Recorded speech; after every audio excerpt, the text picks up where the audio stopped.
في ليلة وحدة من بعد احتفال عائلي تبدلت حياة ديال العائلة كاملة، من حريق لسر اختفاء ما تحلش ليومنا هذا.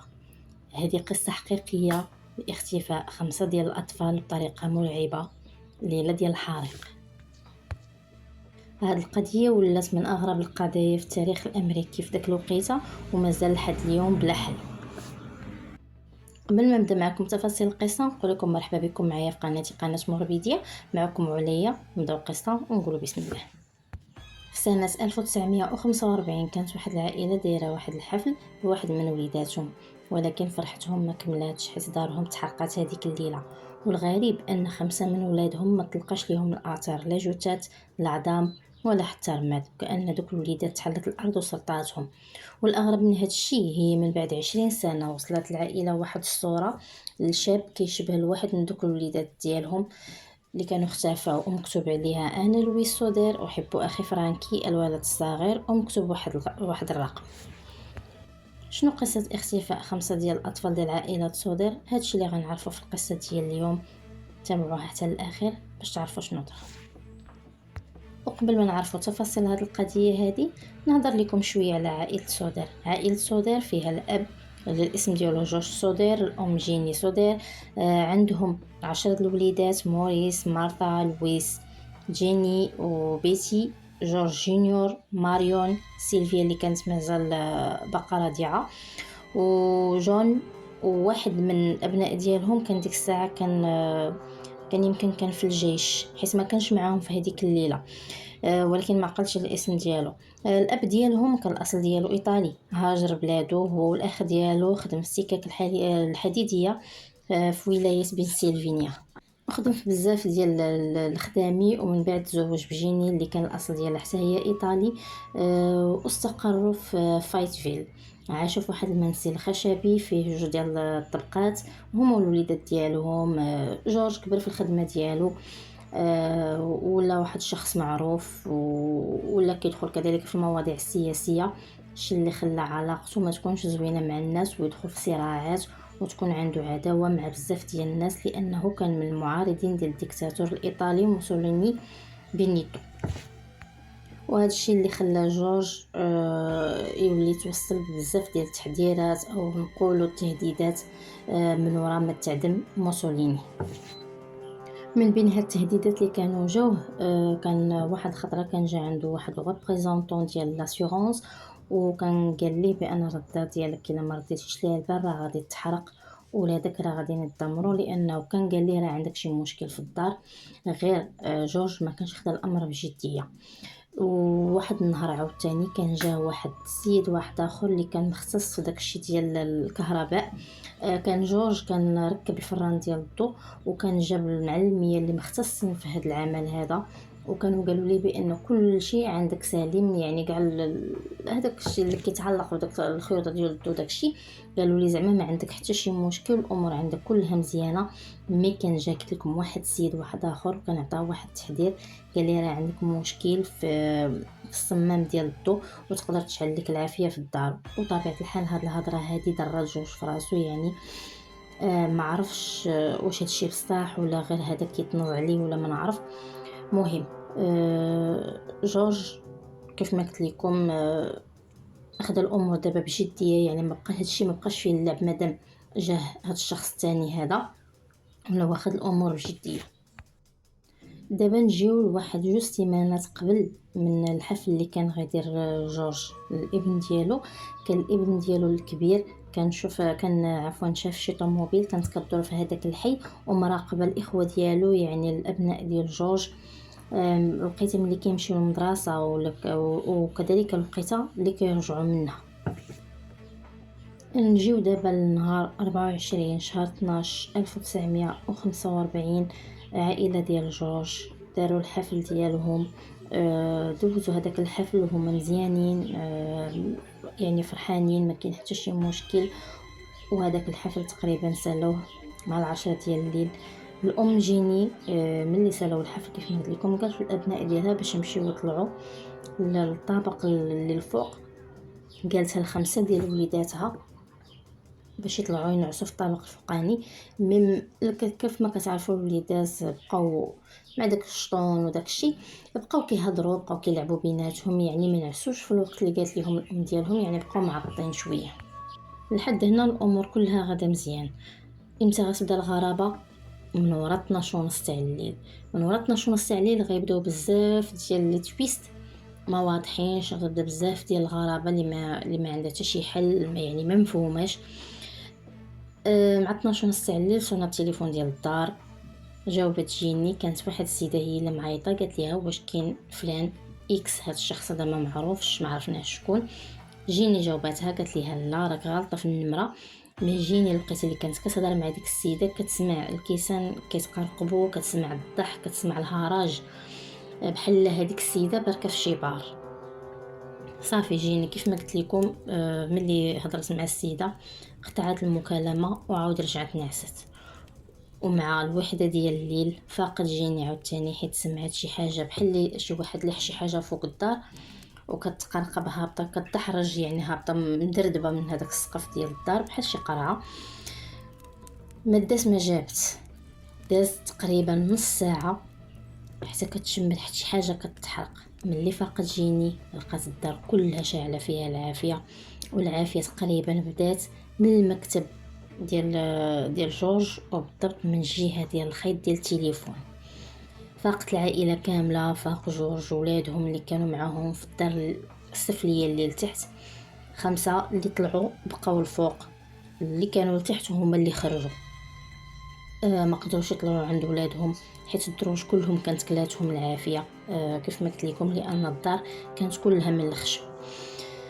الدراري ديال الفوق ما قدروش يعتقوهم، والغريب ان ملي بغاو يتصلوا بالبومبيه لقاو كيف ما قلت لكم الخط تاع التليفون مقطع بالعمد، يعني ما كاين حتى شي خلل في هذاك الخيط تاع التليفون، ما كاين حتى شي مشكل في الخيط، حتى شي حاجه، يعني الخيط تاع التليفون مقطع. الوقيته اللي خرجت عائله جورج من الدار مشى بالضبط لواحد الجهه ديال الدار كيكون محطوط فيها واحد السلوم، يعني باش على الاقل جورج يطلع يعتق هذوك الوليدات اللي الفوق. مي هنا فين غتبدا الغرابه، السلوم ما كاينش، قلبوا عليه في كل بلاصه ما تلقاش، ما عرفوش هذاك السلوم فين مشى. قال ماشي مشكل، مشى لواحد البرامل كيكونوا ديجا عندهم تمايا، حيت هما ساكنين بحال العروبيه. كانوا البرامل تمايا كانوا عامرين بالماء. ملي مشى باش يعني يهز هذاك الماء ويكب، يعني على الاقل ينقص واحد شويه، لان كانت الدار كانت زهرت فيها العافيه مزيان. لقى هذوك البرامل جامدين، لان ديك القيسه كانت من خفض درجه الحراره بزاف، فجمد هذاك الماء في البرامل. قال ماشي مشكل. جورج كان عنده 2 ديال الكاميونات، مشى باش ياخذ واحد فيهم على الاقل يجيب واحد الدار يقدر يطلع ويعتق هذوك الوليدات. وهنايا كانت الصدمه، لقى الكاميونات بجوج خاسرين، مع العلم ان جورج هذاك النهار خدم بالكاميونات وما كان فيهم حتى شي عطب وما كان فيهم حتى شي مشكل، خدم بهم مزيان هذاك النهار وحطهم وهما سالمين، يعني ما فيهم حتى شي مشكل.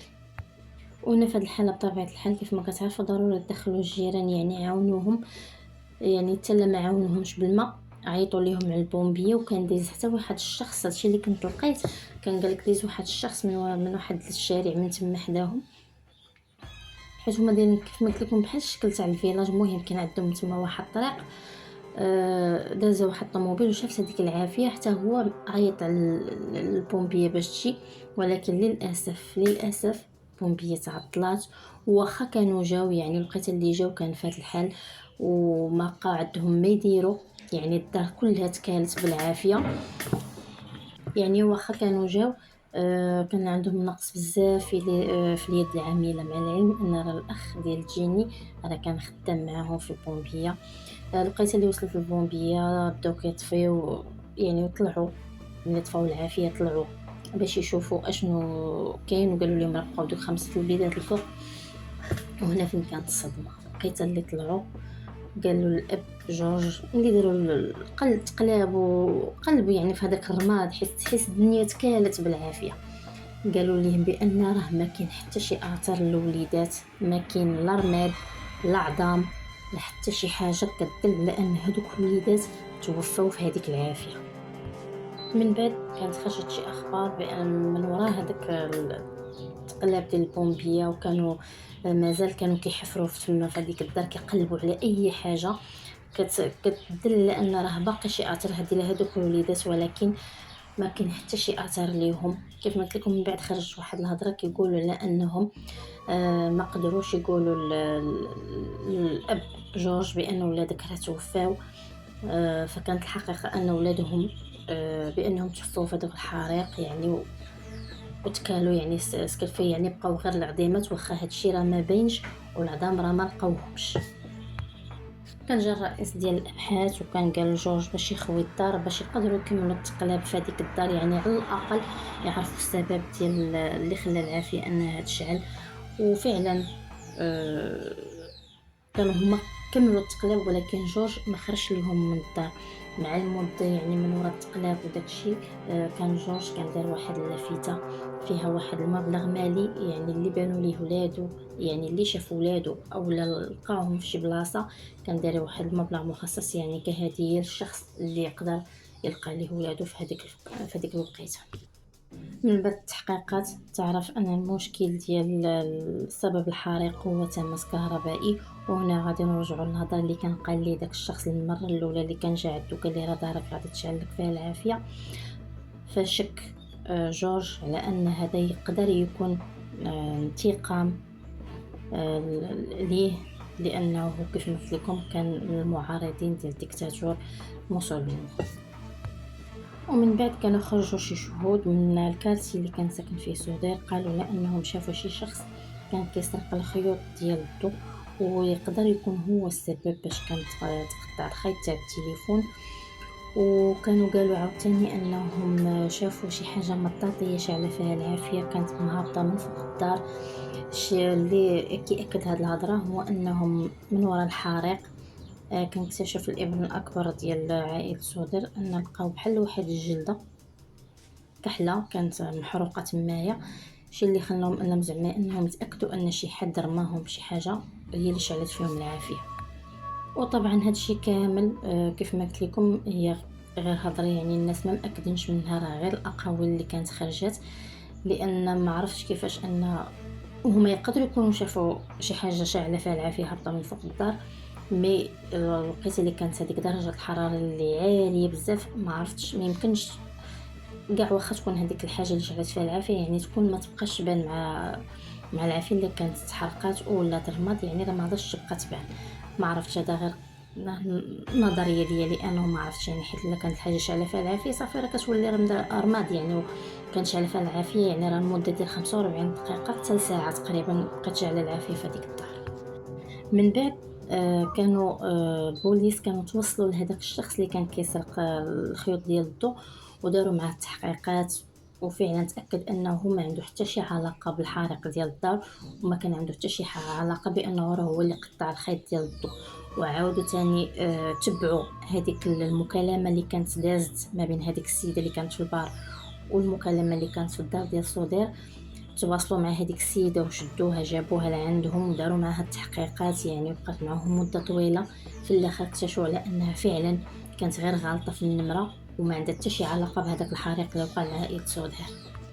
وطبعا هادشي كامل لا من الشهود ولا من السارق اللي كان كيخون الخيط ديال الضو حتى السيده اللي كانت اتصلت ما لقاو حتى شي نتيجه، يعني هادو كلهم ما يعني مبرئين ما عندهم حتى شي علاقه بهذاك الحريق. وتا الهضره اللي قالوا الشهود يعني ما مخوداش بعين الاعتبار، يعني ما كاين حتى شي حاجه ملموسه كتاكد على ان راه فعلا شي حد هو اللي شعل العافيه في الدار. يعني ما لقاو حتى شي بيست اللي تخرجهم للطريق الصحيحه باش يعرفوا اشنو طرا في هذيك الليله وشكون اللي شعل العافيه في الدار لعائله سودير. هنا غندوزو الام بقى عندها داك الاحساس طالع مادام انهم ما لقاو حتى شي دليل او شي حاجه بقات من هذوك الوليدات اللي كتدل على انهم راه توفوا في هذاك الحريق. كانت خدات العظام ديال الحيوانات وشعلت فيهم العافيه لاعلى درجه كيف ما كانت عندها في الدار، يعني خلاتهم في العافيه تقريبا لجهد ساعتين.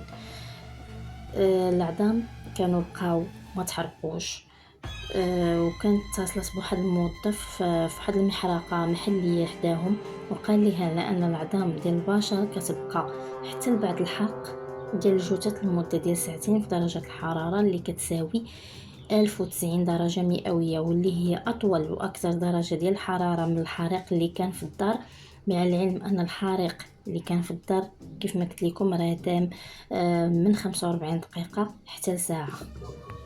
بقات البحوث متواصلة غير باش على الله يلقاو شي دليل يعاونهم اللي يخليهم انهم يسدوا هاد القضيه هادي ويعرفوا شكون اللي دار المشكل اولا هاد السبب اللي خلى العافيه شعلات.